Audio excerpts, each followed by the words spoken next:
AG ನ್ಯೂಸ್ಗೆ ಸ್ವಾಗತ.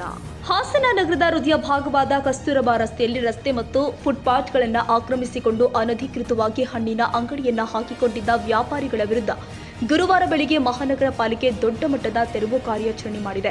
ಹಲವು ದಿನಗಳಿಂದ ರಸ್ತೆ ಬದಿ ಅನಧಿಕೃತ ವ್ಯಾಪಾರಿಗಳಿಂದ ಸಾರ್ವಜನಿಕರಿಗೆ ಸಂಚಾರ ತೊಂದರೆ ಉಂಟಾಗ್ತಾ ಇದೆ ಎಂಬ ದೂರುಗಳು ಅಧಿಕೃತವಾಗಿ ಸಿಗ್ತಾ ಇದ್ದ ಹಿನ್ನೆಲೆ ಕ್ರಮ ಜರುಗಿಸಿದ್ರು.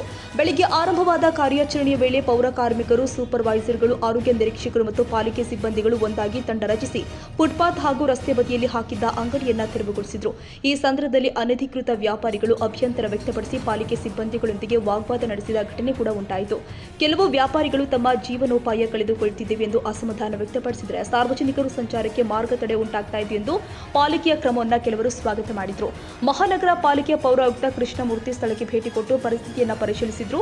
ಮಾಧ್ಯಮದವರೊಂದಿಗೆ ಮಾತನಾಡಿದ್ರು. ಕಸ್ತೂರಬಾ ರಸ್ತೆಯ ಫುಟ್ಪಾತ್ ಮತ್ತು ಸಾರ್ವಜನಿಕ ಜಾಗವನ್ನು ಅನಧಿಕೃತವಾಗಿ ಹಣ್ಣಿನ ವ್ಯಾಪಾರಿಗಳು ಆಕ್ರಮಿಸಿಕೊಂಡಿದ್ರು. ಇದು ಕೇವಲ ಸಂಚಾರಕ್ಕೆ ತೊಂದರೆಯಲ್ಲ, ಅಸ್ವಚ್ಛತೆಗೆ ಕಾರಣವಾಗ್ತಾ ಇತ್ತು. ಜಿಲ್ಲಾಧಿಕಾರಿಗಳು ಮತ್ತು ಸರ್ಕಾರದ ಆದೇಶದಂತೆ ಸಾರ್ವಜನಿಕ ಜಾಗದಲ್ಲಿ ವ್ಯಾಪಾರ ಮಾಡುವುದು ನಿಷೇಧ, ನಿಗದಿಪಡಿಸಿದ ಸ್ಥಳದಲ್ಲಿ ಮಾತ್ರ ವ್ಯಾಪಾರ ಮಾಡಬೇಕು ಅಂತ ತಿಳಿಸಿದ್ರು. ರಸ್ತೆ ಬದಿ ಹಾಗೂ ಫುಟ್ಪಾತ್ನಲ್ಲಿ ಮಳಿಗೆ ಹಾಕಿ ವ್ಯಾಪಾರ ಮಾಡುವುದನ್ನು ಮುಂದುವರೆಸಿದ್ರೆ ಕೇಸು ದಾಖಲಿಸಿ ಕಠಿಣ ಕ್ರಮ ಕೈಗೊಳ್ಳಲಾಗುತ್ತೆ. ಫುಟ್ಪಾತ್ ಜಾಗವು ಸಾರ್ವಜನಿಕರ ಮುಕ್ತ ಸಂಚಾರಕ್ಕಾಗಿ ಅದನ್ನ ಹಣ್ಣಿನ ಅಂಗಡಿಗಳಾಗಿ ಬಳಸುವಂತಿಲ್ಲ. ವ್ಯಾಪಾರಿಗಳಿಗೆ ಬದಲಾಗಿ ಸರಿಯಾದ ಸ್ಥಳಾವಕಾಶ ಒದಗಿಸಲು ಪಾಲಿಕೆ ಕ್ರಮ ಕೈಗೊಳ್ಳುತ್ತೆ ಎಂದಿದ್ದಾರೆ. ಕಸ್ತೂರ್ಬಾ ರಸ್ತೆಯಲ್ಲಿ ಹಣ್ಣಿನ ವ್ಯಾಪಾರಿಗಳು ಅನಧಿಕೃತವಾಗಿ ರಸ್ತೆಯ ಬದಿಯಲ್ಲಿ ಹಾಕೊಂಡಿರ್ತಾರೆ. ಹಾಗಾಗಿ ಇವತ್ತು ಬೆಳಿಗ್ಗೆ ನಾವು ನಮ್ಮ ಹೆಲ್ತ್ ಇನ್ಸ್ಪೆಕ್ಟರ್, ನಮ್ಮ ಸೂಪರ್ವೈಸರ್ಸು, ನಮ್ಮ ಪೌರ ಕಾರ್ಮಿಕರು ಎಲ್ಲ ಸೇರಿ ಇದನ್ನೆಲ್ಲ ತೆರವುಗೊಳಿಸ್ತಾ ಇದ್ದೀವಿ. ಸಾರ್ವಜನಿಕರಿಗೆ ಮತ್ತು ಈ ವ್ಯಾಪಾರಸ್ಥರಿಗೆ ನಾವು ಕೇಳ್ಕೊಳ್ಳೋದಿಷ್ಟೇ, ಸಾರ್ವಜನಿಕರ ರಸ್ತೆಯನ್ನು ಯಾವುದೇ ರೀತಿಯಾಗಿ ಒತ್ತುವರಿ ಮಾಡಬಾರ್ದು. ಎಲ್ಲೆಲ್ಲಿ ಅವ್ರಿಗೆ ನಿಗದಿಪಡಿಸಿದ ವ್ಯಾಪಾರಕ್ಕೋಸ್ಕರ ಅಲ್ಲಿ ಮಾಡಿ, ಮತ್ತು ಸಾರ್ವಜನಿಕ ಅನುಕೂಲ ಮಾಡಿಕೊಡಿ. ಫುಟ್ಪಾತ್ ಎಂಕ್ರೋಚ್ಮೆಂಟ್ ಆಗಲಿ ಅಥವಾ ಫುಟ್ಪಾತ್ ಬದಿಯಲ್ಲಿ ವ್ಯಾಪಾರ ಮಾಡೋದಾಗಲಿ ಅದು ಯಾವುದನ್ನು ಮಾಡಬಾರ್ದು. ಮಾನ್ಯ ಜಿಲ್ಲಾಧಿಕಾರಿಗಳು ಮತ್ತು ಎಲ್ಲ ಸರ್ಕಾರಿ ಆದೇಶಗಳಂತೆ ಈ ಥರ ವ್ಯಾಪಾರ ಮಾಡೋದನ್ನ ಮಧ್ಯದ ರೋಡಲ್ಲಿ ನಿಷೇಧ ಮಾಡಲಾಗಿದೆ.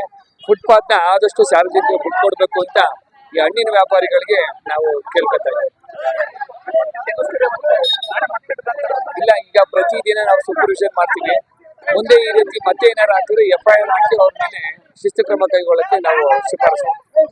ತೆರವು ಕಾರ್ಯಾಚರಣೆ ನಂತರವೂ ಕೂಡ ಮತ್ತೆ ಅನಧಿಕೃತ ವ್ಯಾಪಾರ ಆರಂಭಿಸಿದರೆ ತೀವ್ರ ಕಾನೂನು ಕ್ರಮ ಕೈಗೊಳ್ಳುವ ಬಗ್ಗೆ ಪಾಲಿಕೆಯಿಂದ ಸ್ಪಷ್ಟ ಎಚ್ಚರಿಕೆ ಕೊಡಲಾಗಿದೆ.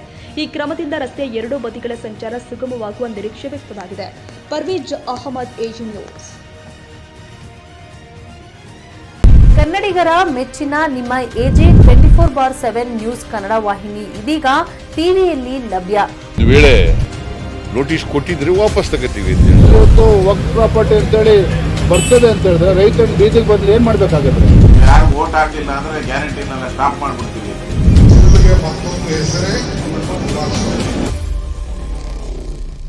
ಕರ್ನಾಟಕ ಮತ್ತು ದೇಶ ವಿದೇಶ 360 ಡಿಗ್ರಿ ಸುದ್ದಿ ಹಾಗೂ ಉತ್ತರ ಕರ್ನಾಟಕ, ಬೆಳಗಾವಿ, ಬಾಗಲಕೋಟೆ, ಧಾರವಾಡ, ಹಾವೇರಿ, ಗದಗ, ಬಿಜಾಪುರ ಜಿಲ್ಲೆಯ ಕ್ಷಣ ಕ್ಷಣದ ವಿವರವನ್ನ ಪಡೆಯುವುದಕ್ಕೆ ಎಜೆ 24/7 ನ್ಯೂಸ್ ಕನ್ನಡ ವಾಹಿನಿಯನ್ನ ಲೈಕ್ ಮಾಡಿ, ವಿಡಿಯೋಗಳನ್ನ ಶೇರ್ ಮಾಡಿ, ಕಮೆಂಟ್ ಮಾಡುವ ಮೂಲಕ ನಮ್ಮ ವಾಹಿನಿಗೆ ಸಹಕಾರ ನೀಡಿ ಮತ್ತು ಚಾನೆಲ್ ಅನ್ನ ಸಬ್ಸ್ಕ್ರೈಬ್ ಮಾಡಿ.